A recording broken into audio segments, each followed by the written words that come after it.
आप सभी को मैं बताना चाहूंगा, बहुत सारे लोगों ने मुझसे सिद्धि शक्ति ट्रांसफर लिया है, चाहे वो किसी भी मजहब का हो। उन्होंने मुझसे शक्ति ट्रांसफर लिया है और वो खुद का और दूसरों का और अपने परिवार का कल्याण कर रहे हैं। और ये कल्याण मैं आप सभी को बताऊं, यह श्रेय मेरे शिष्यों को ही जाता है। उन्होंने एक समाज को एकत्रित किया है। तो इस कलयुग में क्या है कि कलयुग केवल नाम आधारा, जगत सुमेर सुमर नर उतर ही पारा। तो इसका मतलब यह होता है कलयुग केवल नाम आधारा है। इस बात का अवश्य ध्यान रखिएगा। नाम से ही यानी कि मंत्रों से ही सब कुछ कार्य सिद्ध होता है। इस बात का अवश्य ध्यान रखिएगा।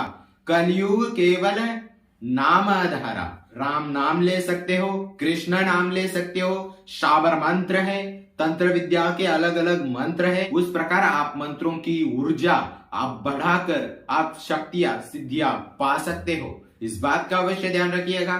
तो इसलिए मैंने सभी के लिए सिद्धि शक्ति ट्रांसफर, इसका ट्रांसफर का कार्य शुरू किया है और वो बहुत लोगों ने इनका लाभ उठाया है और हर कोई कल्याण खुद का कर रहा है।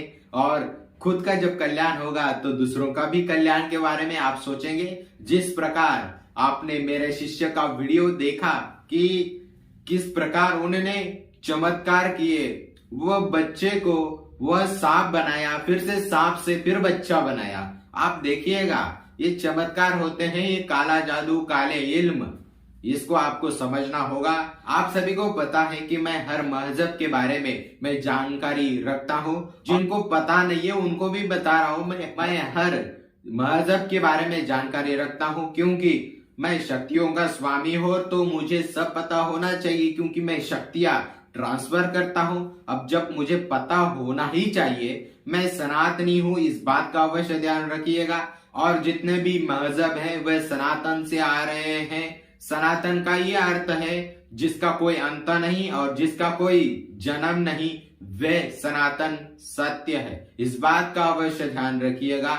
आपको समझना होगा, जिसका कोई जन्म नहीं, जिसका कोई अंत नहीं, तो वह सनातन है। क्योंकि मैं आप सभी को बताऊं, हम सब मनुष्य है। अब मनुष्य है तो कुछ लोगों ने किसी कार्य की वजह से, अलग अलग किसी का कार्य होता है, अलग अलग लोगों के विचार होते हैं, तो विचारों के माध्यम से इन्होंने अलग अलग मजहब बनाए। तुम अलग अलग काम करोगे, हिंदू अलग अलग कार्य करेगा, मुस्लिम अलग अलग कार्य करेगा, क्रिश्चियन, ईसाई, ये ऐसे तरीके से जो है मैं आप सभी को बताऊं, ये अलग अलग कार्य करते हैं जो कि उनको बांटा गया है। अब शक्तियां कैसे काम करती है मैं थोड़ा आपको बताऊं। जो आप मुझसे शक्तियां सिद्धियां ट्रांसफर लेते हैं, तो यह शक्तियां कैसे काम करती है, इस बात को आपको समझना होगा। देखिएगा, जैसे कि कोई नौकर होता है और नौकर के ऊपर कौन होता है, उसका मालिक होता है। जैसे कि आप में से ही कुछ लोग किसी के नीचे काम करते होंगे। अब जब आप किसी के नीचे काम करते हो तो आपका मालिक भी एक होगा। मालिक है आपका, मालिक के नीचे भी मैनेजर भी आते हैं और मैनेजर के नीचे फिर आप आते हो। तो इस बात का अवश्य ध्यान रखिएगा। जैसे कि मैं मालिक हूँ, शक्तियों का स्वामी हूँ, तो मेरे नीचे कौन रहेगा आप सभी को पता होना चाहिए। मेरे नीचे मेरे शिष्य रहेंगे। जैसे मैं करूंगा वैसे उनको करना होता है। इस बात का अवश्य ध्यान रखिएगा। आप सभी को मैं बताना चाहूंगा, ये गुरु शिष्य है, वो नौकर और मालिक है, उनमें कोई अंतर नहीं है। उसी प्रकार आप क्या करोगे, फिर आप मैनेजर हो गए, मैं आपका मालिक, आप उस शक्ति के मैनेजर, आप उस शक्ति से कार्य करवा सकते हैं। इस बात का अवश्य ध्यान रखिएगा। आप उस शक्ति से कार्य करवाएंगे, जो कि आप बोलते हो ना, आप नौकर आपकी भाषा में। मैं आप सभी को बताओ, मैं गुरु हो सकता हूँ, भगवान नहीं। इस बात का अवश्य ध्यान रखिएगा। मैं गुरु हूँ और रहूंगा, इस बात का अवश्य ध्यान रखिएगा। भगवान कोई हो ही नहीं सकता, एक गुरु हो सकता है।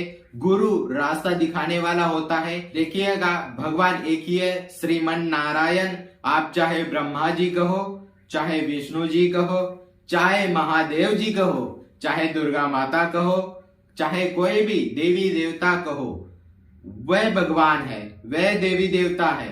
तो यह जो शक्तियां हैं, ये शक्तियों को समझना होता है, कुछ करना नहीं होता है। देखिएगा कुछ सामग्री भी नहीं लगती। मैं हर समाज के शक्तियों को मैं बुला सकता हूँ, उनसे बात भी कर सकता हूँ और कार्य भी करवा सकता हूँ। जैसे कि मैं उनको शक्ति ट्रांसफर, मैं स्वयं के लिए कुछ नहीं करता, इस बात का अवश्य ध्यान रखिएगा।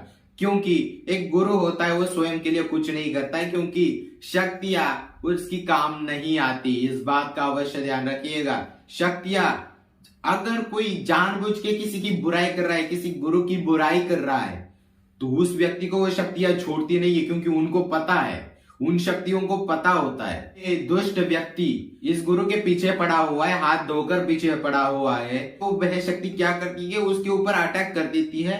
वो शक्तियों का मालिक बोलने से ही पहले वह शक्ति अटैक कर देती है उसके ऊपर।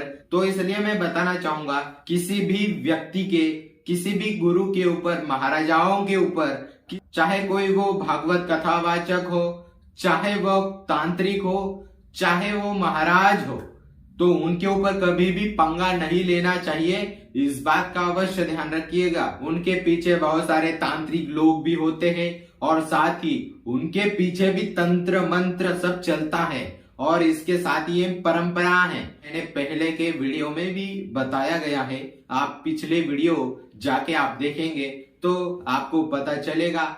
वीडियो आपको हर रोज देखना होता है तो आप समझिएगा, क्योंकि किसी भी महाराज से, किसी भी तांत्रिक से, किसी भी भागवत कथा वाचक से कभी भी उलझना नहीं चाहिए, क्योंकि विनाश उनका नहीं होगा, वो तो तुम्हारा होगा, जो जिसके ऊपर षड्यंत्र रचता है। एक कहावत है, जो दूसरों के लिए खड्डा खोदता है वह खुद ही उसमें गिर जाता है।